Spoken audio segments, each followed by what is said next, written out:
Hola chicos y chicas, este es el tercer resumen del ramo de suelo y nutrición. Esta semana reforzamos con mayor fuerza lo que era la estructura. Para entender lo que es la estructura tenemos que entender otra cosa antes. El suelo, todos los suelos, tienen tres tipos de partículas. Están compuestos de tres tipos de partículas.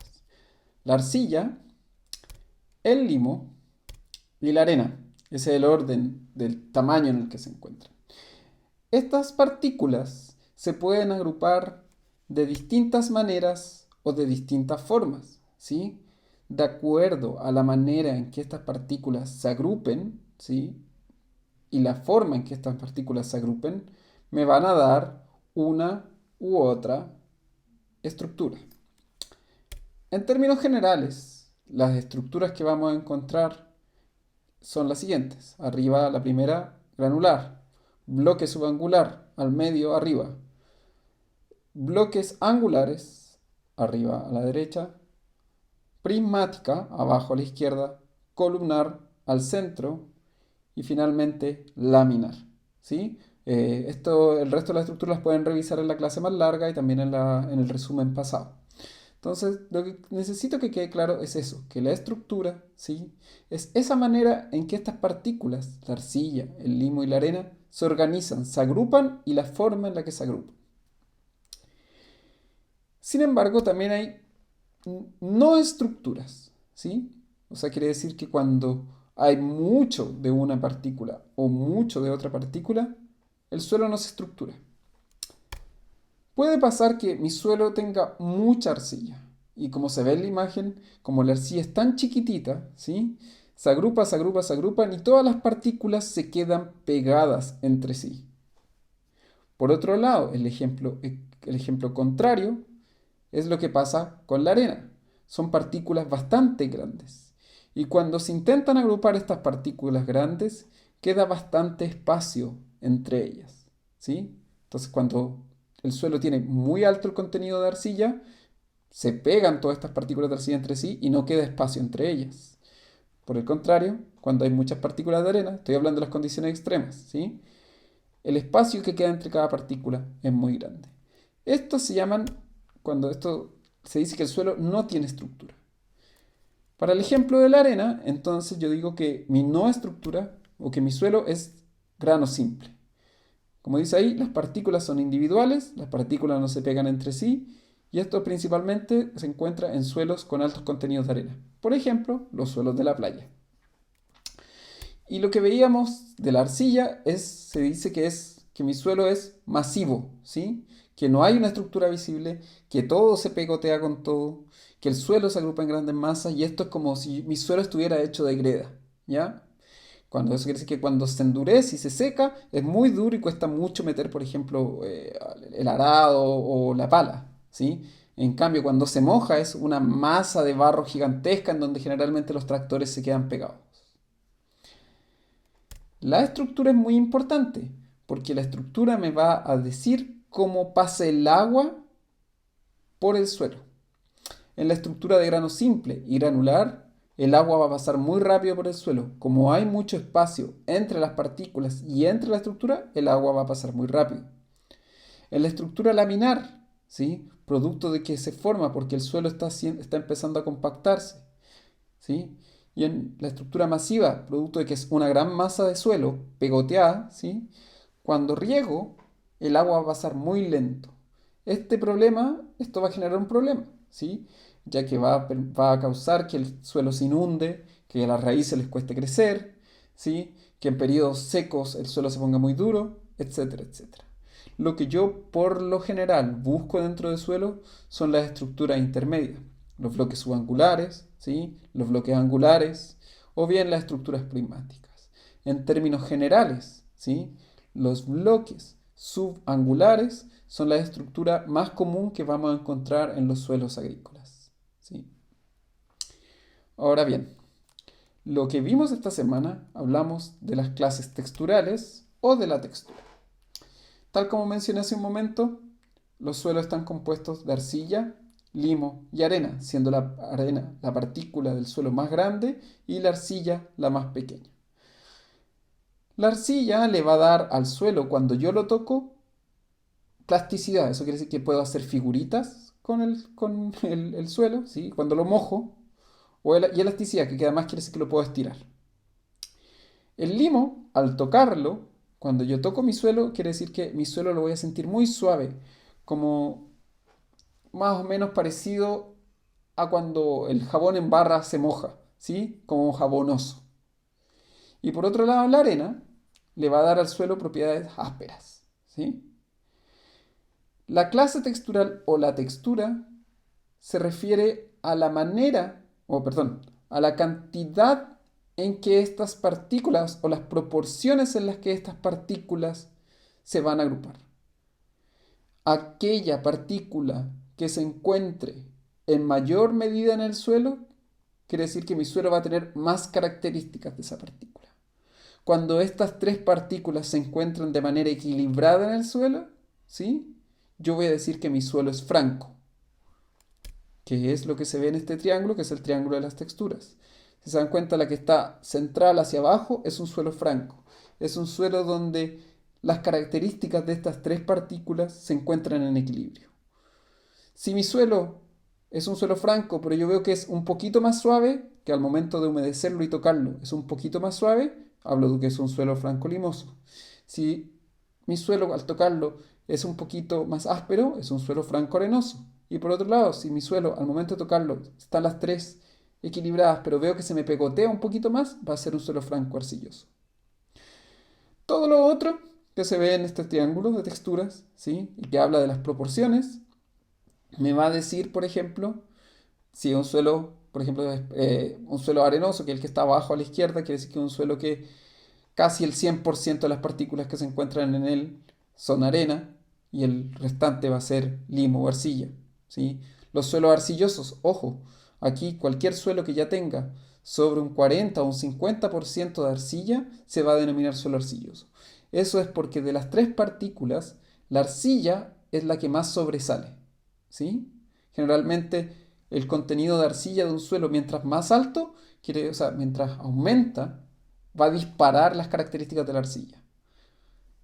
En términos generales, los suelos que yo busco para la agricultura nuevamente están en las situaciones intermedias. Suelo franco, franco arcilloso, franco arcillo arenoso. Todos los que dicen franco con apellido son los suelos que yo busco en la agricultura. ¿Por qué? Porque sé que son suelos en el cual las tres características van a estar en equilibrio, que va a predominar una u otra, pero el hecho de que predomine una u otra no va a ser una limitante ni para el crecimiento de las raíces, ni para la retención de agua, ni para otras cosas que vamos a ir viendo después.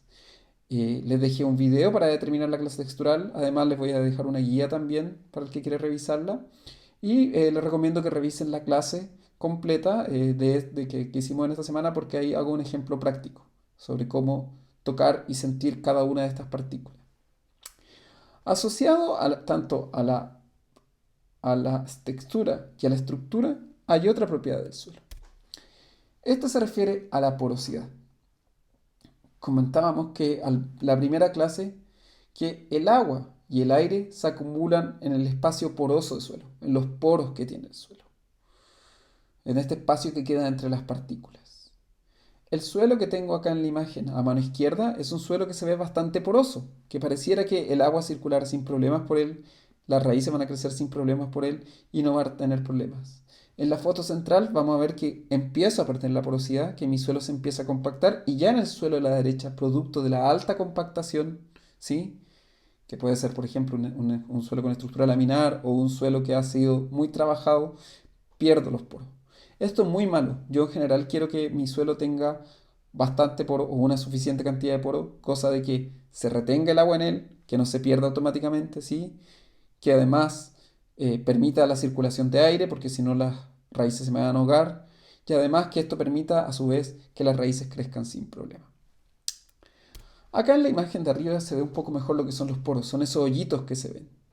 Los poros, como dice, se ven favorecidos, o sea, el crecimiento de las raíces se ve favorecida por los poros.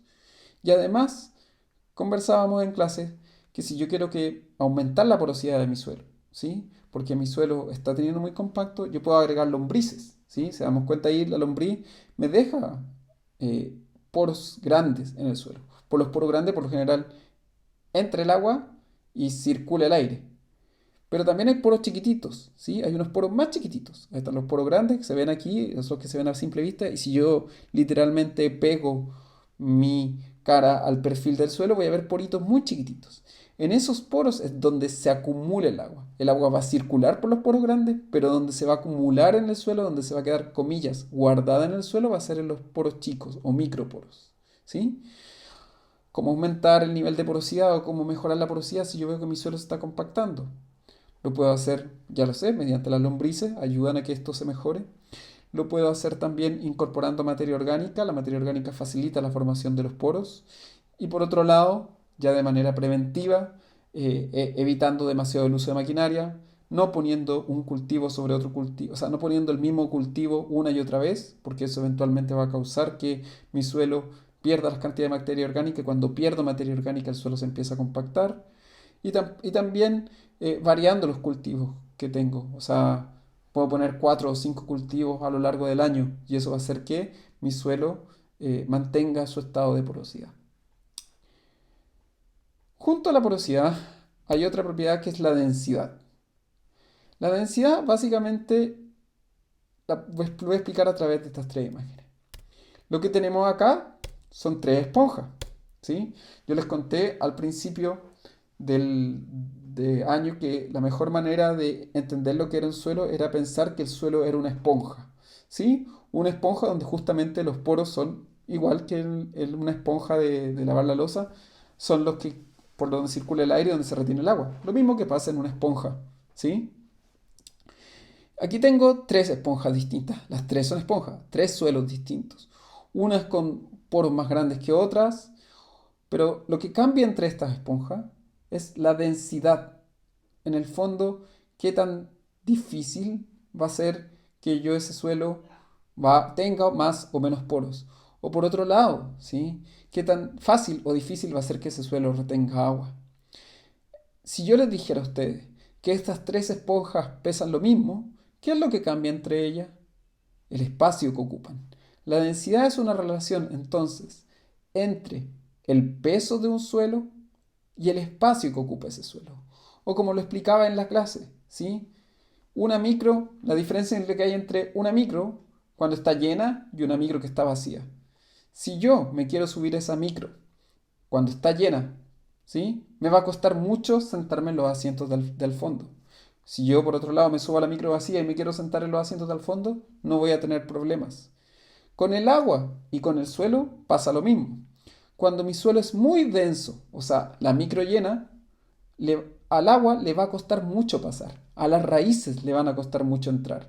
Va a ser muy difícil trabajar ese suelo, ¿sí? En cambio, cuando mi suelo tiene la porosidad suficiente, quiere decir que es un suelo menos denso y que por lo tanto el agua va a pasar fácilmente y las raíces van a crecer fácilmente, ¿sí? Esto lo puedo ver, por ejemplo, en el perfil de suelo, cuando yo hago mi calicata, intentando meter un cuchillo dentro del suelo, ¿sí? Si el cuchillo entra con facilidad, va a ser un suelo poco denso. Si me cuesta mucho meter el cuchillo, quiere decir que ese suelo tiene poco poro, que están todas las partículas muy pegadas entre sí y que me va a costar, y que va a costar, por lo tanto, meter el cuchillo y por lo tanto es un suelo extremadamente denso, ¿sí? A eso se refiere la densidad. Hay que tener mucho ojo, es un concepto que es muy importante porque si yo tengo, por ejemplo, mido la densidad un año y, por ejemplo, esa densidad tiene un valor de 2, ¿sí?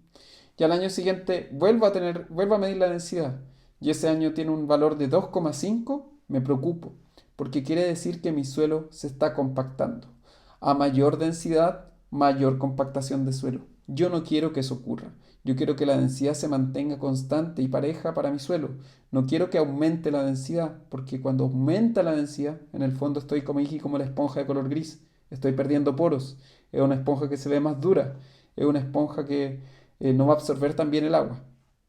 Espero que se haya entendido. Es un poco un concepto que hay que reposarlo un poquito, ¿sí?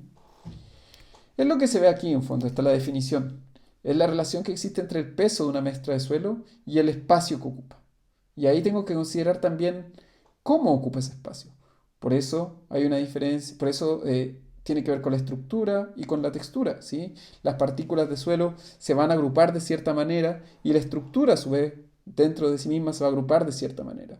Yo tengo que considerar todo el espacio que ocupan. Una micro vacía tengo que ver cómo se distribuye la gente dentro de la micro para yo poder meterme dentro de ella, ¿sí? Entonces eso es importante, yo tengo que considerar todo, ¿sí? No simplemente puedo tomar una muestra aparte, tengo que sacar un pedacito como un cubo del suelo y ver cómo ese cubo está organizado.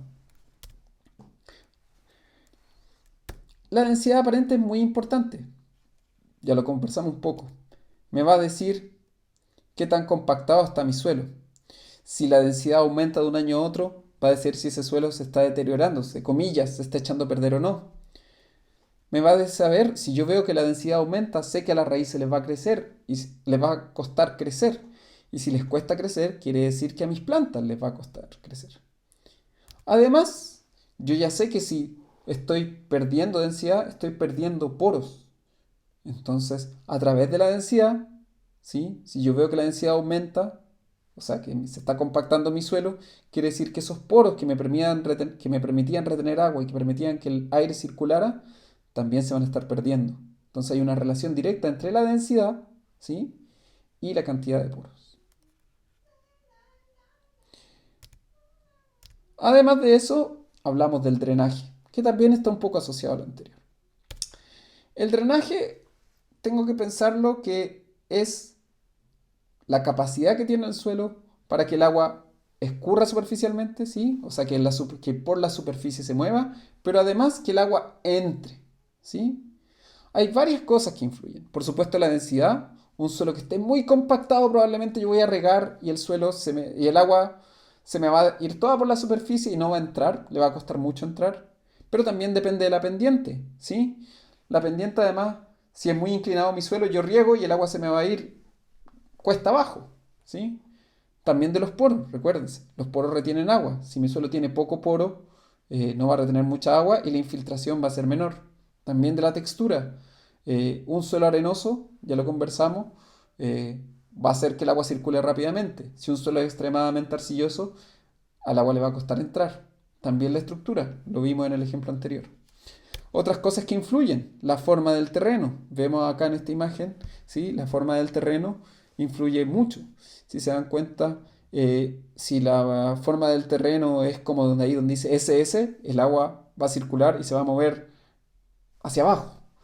Imagínense si mi terreno fuera como lo que está al centro, como eso que dice BB, y yo justo pusiera mi plantación en la mitad de mi terreno. El agua no le va a llegar nunca, el agua se me va a ir hacia la izquierda o hacia la derecha. Por otro lado, lo que veo aquí a la derecha en el centro. Si pusiera mi cultivo ahí al medio va a pasar lo contrario, se me va a acumular todo el agua en el centro del terreno y probablemente esas plantas se ahoguen. Entonces todo eso me va a influir en el drenaje, ¿sí? O sea, cómo se mueve el agua superficialmente, pero también cómo se mueve hacia abajo. Acá tenemos un ejemplo, ¿sí?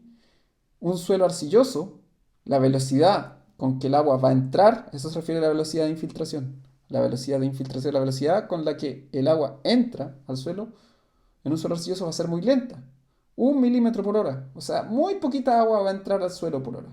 Por otro lado, en un suelo arenoso, ¿sí? Con exceso de arena, va a entrar mucha agua en la misma cantidad de horas. 50 milímetros. O sea, casi 10 veces más que lo que tenía en un suelo arcilloso. Estas son situaciones extremas, yo busco situaciones equilibradas, las que me va a dar un suelo franco arcilloso, franco limoso, ¿sí? Porque, por ejemplo, en un suelo arcilloso, si predominan las características de la arcilla, quiere decir que yo voy a tener que regar menos, ¿sí? Que mis riegos no van a poder ser tan largos y que voy a tener que regar a lo mejor cada 5, 6, 7 días. En cambio, en un suelo arenoso, en el cual el agua, yo riego y el agua va a entrar rápidamente, voy a tener que regar más seguido, ¿sí? Por eso es importante el drenaje. Maneras, comillas, artesanales para saber si mi drenaje es bueno o es malo. Si llueve y yo veo que quedan pozas varios días, quiere decir que el agua no está entrando, que el agua se está acumulando en la superficie y no está entrando al suelo. Un aviso. Lo otro que puedo hacer es cavar un hoyo, llenarlo de agua y ver cuánto tiempo se demora en irse toda esa agua de ese hoyo. Si se demora muchos días, quiere decir que la infiltración no es muy buena, que el drenaje es muy malo, ¿sí? En cambio, si yo echo agua en ese hoyo y el agua se va inmediatamente, quiere decir que quizás mi drenaje va a ser excesivo. Además, y esto lo asociamos con el color, si el color del suelo ya sabemos si es de colores grises o azulados, quiere decir que ese suelo está constantemente sometido bajo el agua, o sea que el drenaje es malo. Y si tengo estos puntos, ¿sí?, de color naranjo o rojizo, quiere decir que en algún momento del año ese suelo está inundado y no importa que en este momento lo vea seco. ¿Sí? Son maneras de saberlo y un poco rescatando lo que veíamos anteriormente. Eso es lo que vimos esta semana. Espero que les haya quedado más claro. Cualquier duda, revisen las clases que están en el Teams, revisen también las clases escritas, ¿sí? Y cualquier duda me pueden hacer llegar al correo.